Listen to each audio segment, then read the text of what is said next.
Queridos alunos, bem-vindos mais uma vez ao nosso Falando em Literatura, nosso projeto que visa ao incentivo do gosto literário que está dentro de cada um de vocês, com certeza. Basta ser cutucado. Legal? Vamos ver aí, ó, o capítulo derradeiro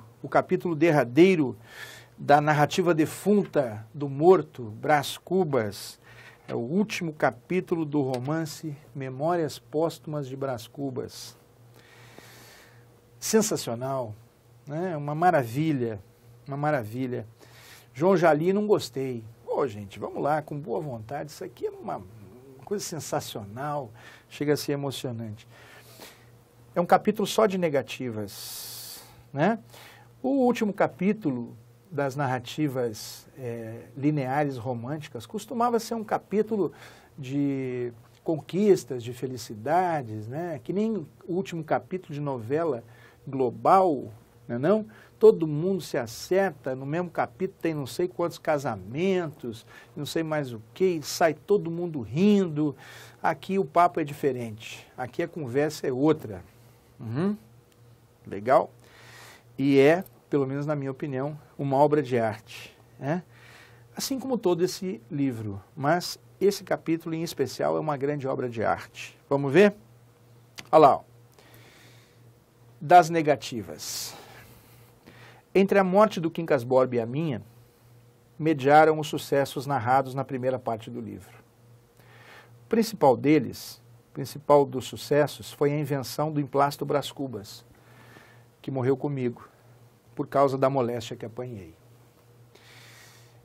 O emplasto Brás Cubas era a ideia fixa do Brás Cubas já um pouco mais maduro. Ele percebeu que não tinha feito ainda nada de muito representativo na vida.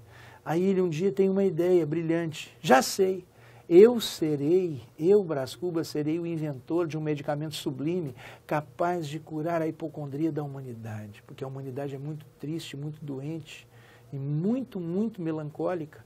Então eu vou inventar um remédio para curar a tristeza da humanidade. E ele pôs essa ideia fixa na cabeça, e as ideias fixas ou matam ou enlouquecem, no caso dele matou. Ele se concentrou tanto na invenção de uma pomada anti-hipocondríaca, anti-tristeza, que curasse a melancolia dos homens, que se distraiu da vida, pegou um vento nas costelas e morreu. Certo? Pois é, divino emplasto. Antes, vamos falar o seguinte, rapidinho, já que ele mencionou o emplasto. Ele disse o seguinte, ele dizia, o defunto falou lá no romance o seguinte, falou assim, era fixa a minha ideia, e a minha ideia era como as medalhas, tinha duas faces, uma voltada para mim e outra voltada para o público. De um lado, filantropia e lucro. Era o lado que se voltava para as pessoas.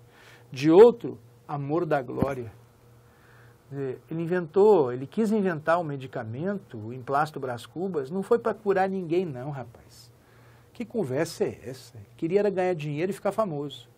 Ele diz que a grande vontade dele era ver estampadas nos cartazes, nas ruas, nos anúncios, essas três palavras, emplasto Brás Cubas.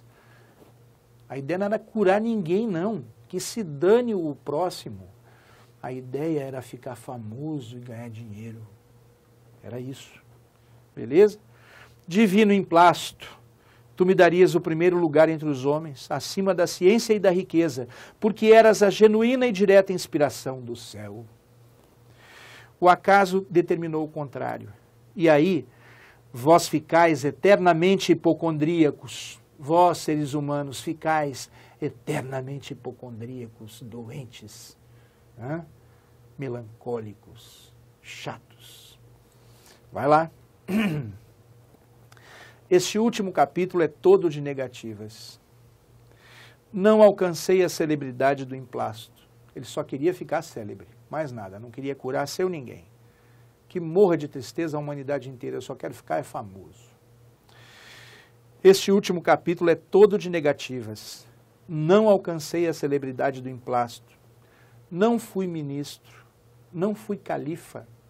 João, por acaso, quis ser califa? Não. Esse é um exagero, é uma hipérbole para dizer que ele realmente não foi nada. Não importa o que quisesse ser, nunca foi e jamais teria sido nada.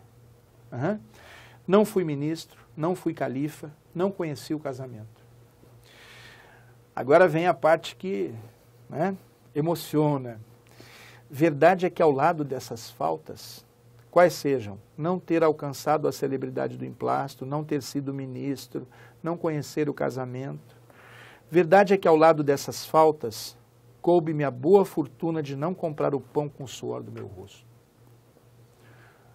Como quem diz, feliz de mim que nunca trabalhei, nunca comprei o pão com o suor do meu rosto, nunca tive que pregar um prego, nunca fiz nada. Coube-me, verdade é que ao lado dessas faltas, coube-me a boa fortuna de não comprar o pão com o suor do meu rosto. Mas não padeci a morte de Dona Plácida. Dona Plácida era uma empregada que era conivente com um caso amoroso, adúltero, que ele tinha com uma moça chamada Virgília. Não padeci a morte de Dona Plácida, nem a semidemência do Quincas Borba. Somadas umas coisas e outras, qualquer pessoa imaginará que não houve míngua nem sobra, nem prejuízo nem lucro, e conseguintemente que saí quite com a vida, 0 a 0. Imaginará mal, porque ao chegar a este outro lado do mistério, achei-me com um pequeno saldo, que é a derradeira negativa deste capítulo de negativas. Não tive filhos. Não transmiti a nenhuma criatura o legado da nossa miséria. Esse é o saldo. Não tive filhos. Não transmiti a nenhuma criatura a herança da nossa miséria, da miséria humana. João, esse cara é terrivelmente pessimista. Então, na obra inteira ele prova que a humanidade é miserável porque não é nada, só é o que parece ser, só é o relógio que tem, só é o dinheiro que tem no bolso ou na conta bancária, só é o carro que comprou e só é, enfim, o que tem e não é o que é. Ele mostra essa verdade, aspas, uma verdade para ele, em toda a obra. E segundo isso, segundo essa forma de ver o mundo, a humanidade é miserável, porque não é nada, só é o que parece ser. E se só é o que parece ser, quando morrer, acaba tudo. Então, o saldo, quando chega ao outro lado do mistério, é não ter tido filhos, não ter transmitido a nenhuma outra criatura, a nenhum outro ser humano, o legado, a herança da miséria humana. João, que capítulo terrível. Isso é uma obra de arte, sensacional, não é não? É lindo, é muito bonito. Agradeço a companhia de vocês aqui no nosso Falando em Literatura. E os espero para outras oportunidades.